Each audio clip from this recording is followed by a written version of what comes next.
दोस्तों नमस्कार। दोस्तों ये वैकेंसी आई थी राष्ट्रीय स्वास्थ्य मिशन मध्य प्रदेश की, जो कि आरबीएसके की वैकेंसी थी। और जैसा कि हमें पता है कि सभी के एग्ज़ाम हो गए हैं, होम्योपैथी के, आयुर्वेदिक के और यूनानी के, बट हम रिज़ल्ट का वेट कर रहे हैं। हम यहाँ बात करेंगे होम्योपैथी के बारे में कि होम्योपैथी में रिज़ल्ट कब आएगा और इतना लेट क्यों हो रहा है, जबकि हमें पता है, पहले से बताया है इसमें कि ये राष्ट्रीय स्वास्थ्य मिशन मध्य प्रदेश की जो वैकेंसी है, इसका अनुबंध 31 मार्च 2026 तक है। अब आज 31 मार्च 2026 है।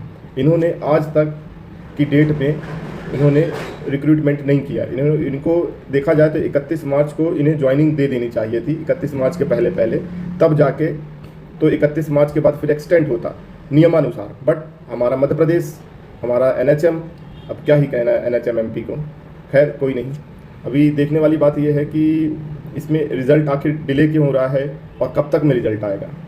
देखा जाए तो पहले मैंने कहा था आपको कुछ इसके पहले वाली वीडियो में कि ये रिज़ल्ट जो है ये हमें 27 मार्च तक या 28 मार्च तक के देखने मिल जाएगा, लेकिन आज 31 मार्च हो गया, अभी तक रिज़ल्ट नहीं आया।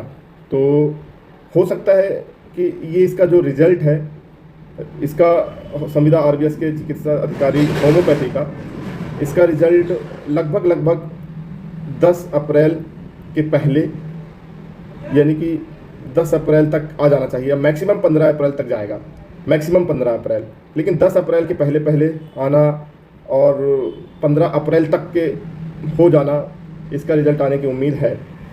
मैंने बात किया इसके पहले एनएचएम के फ़ोन जो नंबर आते हैं उसमें, हेल्पलाइन नंबर, उसमें भी फ़ोन करके पूछा, और अपने कुछ मेरे साथी हैं भोपाल में, उनसे भी पूछा कि भाई क्या हो रहा है, क्यों लेट हो रहा है, क्या कारण है, ऐसी क्या वजह है।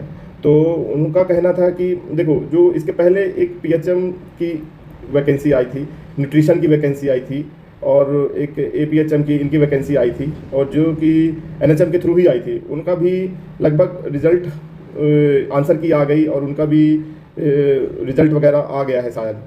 लेकिन उनका हमसे पहले ही एग्ज़ाम हुआ था और हमारा एग्ज़ाम बाद में हुआ था, क्योंकि हमारा एग्ज़ाम जो था वो लास्ट 23 या 24 तारीख को था, शायद 23 तारीख को था, 23 फरवरी को था, फरवरी में था इसका एग्ज़ाम, जो यूनानी का एग्ज़ाम था, और आयुर्वेदिक का भी एग्ज़ाम था, और होम्योपैथी का सबसे पहले हुआ था, है ना। तो इस वजह से भी रिज़ल्ट हो सकता है लेट आ रहा हो, क्योंकि उसके बाकी के पीएचएम के और एसीपीएम के, ये सारे एनएचएम के चल रहे थे। चलो खैर, बात करते हैं। एक बार हमने बात किया ही था कि भाई कट ऑफ कितना जाएगा सभी का, कट ऑफ का हमने बात कर लिया था, और मैक्सिमम नंबर का भी बात कर लिया था, कौन कितने नंबर पाएगा, और साथ में भी डिस्कस किया था कि भाई ये निःशक्तजन जो हैं, जो विकलांग हैं, इनको भी सीट मिलेगी। अगर ये विकलांग नहीं हुए तो 21 में से घटा दिया जाएगा। खैर कोई नहीं, अब एक बार ट्राई करते हैं कि कौन हो सकता है इस बार, कौन हो सकता है कि कट ऑफ कितना जाएगा। अभी और भी आंकड़े जैसे मिले हैं तो इसके कट ऑफ जाने के चांसेस क्या हैं, तो देखते हैं कि कट ऑफ कितना रहेगा, कट ऑफ कितना रहेगा। फिर भी एक और बार देखते हैं कि कट ऑफ कितना है। जैसे कि यूआर का कट ऑफ है। कट ऑफ का मतलब एक बार फिर से समझ लो कि कट ऑफ होता क्या है। कट ऑफ वो होता है, जैसे कि ये कट ऑफ मैंने लिखा, जैसे मान लो कि सबसे ज़्यादा नंबर 82 है, 82 से लेके 68 तक के सबसे ज़्यादा नंबर जो आए हैं, 82, फिर 80 लेके आया किसी ने, फिर 79 लेके आया किसी ने, 68 लेके आया, और इस तरह से घटते हुए क्रम में टॉपर से, मतलब जिसने टॉप किया, टॉपर से, जैसे इस व्यक्ति ने टॉप किया, तो इस टॉपर से लेके घटते क्रम में, इस पहला टॉपर, जैसे मान लो पहला टॉपर था, फर्स्ट टॉपर, इसने सबसे ज़्यादा नंबर लेके आया, 100 में से सबसे ज़्यादा, जब मान लो 95 भी लेके आता है, या मान लो 99 भी लेके आता है, कुछ भी लेके आ सकता है, या कि 100 में 100 ले आए, हालांकि उतने नंबर जाते नहीं हैं, तो 84, 85 ऐसे इस तरह से घटते क्रम में अगर किसी टॉपर नंबर से घटते क्रम में ये पहला सिलेक्शन, दूसरा सिलेक्शन, तीसरा सिलेक्शन, चौथा सिलेक्शन, पांचवा सिलेक्शन, छठा सिलेक्शन, इस तरह से करते करते ये 21वें सिलेक्शन तक पहुंचता है। क्योंकि यहाँ पर सीट है 21 सीट है यूआर की, ये यूआर है, यूआर की सीट 21 है। तो जैसे ही 21वें नंबर का बंदा, 21वें नंबर का जो कैंडिडेट होगा, उसका नंबर कितना है ये मायने रखेगा। तो 21वें नंबर का अगर नंबर उसके 68 हैं, अगर 21वें नंबर के कैंडिडेट का, यूआर के कैंडिडेट का नंबर 68 है, तो इसमें यूआर का कट ऑफ कहलाया 68। समझ में आया। अब उसी प्रकार देखा जाए तो एक ये अनुसूचित जनजाति में भी उसी प्रकार से होता है कि अनुसूचित जनजाति में ऐसे कि एसटी में किसने कितने नंबर लेके आया। जैसे एसटी में मान लो कि किसी टॉपर ने सबसे नंबर 1 है टॉपर, फिर नंबर 2, फिर नंबर 3, नंबर 4, नंबर 5, इस तरह से नंबर 14 तक देखा जाएगा। और इसके नंबर चाहे कितने भी हों, मतलब इससे तो कम ही होना चाहिए, यूआर से कम ही होगा, क्योंकि ये 68 अगर इसका कट ऑफ है, यूआर अगर इसका कट ऑफ 68 है, समझो बात को, अगर यूआर का कट ऑफ 68 है मतलब 68 नंबर लाने वाले व्यक्ति के ऊपर के सभी को मिला और 68 कम से कम व्यक्ति वाले को मिला टॉप 21 को, तो ये लेके आया। तो फिर उसके बाद बचते हैं जो एसटी के कैंडिडेट बचते हैं, तो एसटी का जो भी कैंडिडेट बचेगा वो ऑब्वियस सी बात है वो 78 तो नहीं आएगा उसका, क्योंकि 78 अगर आया होता तो वो यूआर में हो गया होता, है ना। तो इसलिए इसका 68 मैक्सिमम नंबर इसको चाहिए और इसको मिनिमम लगभग जितने भी नीचे जा सके 62, 64, 60 या 58, 55, 53, ये टॉप 14 मतलब 68 से लेके नीचे 14 तक जितने भी नंबर जाएंगे तो वो कहलाएगा हमारा एसटी का कट ऑफ।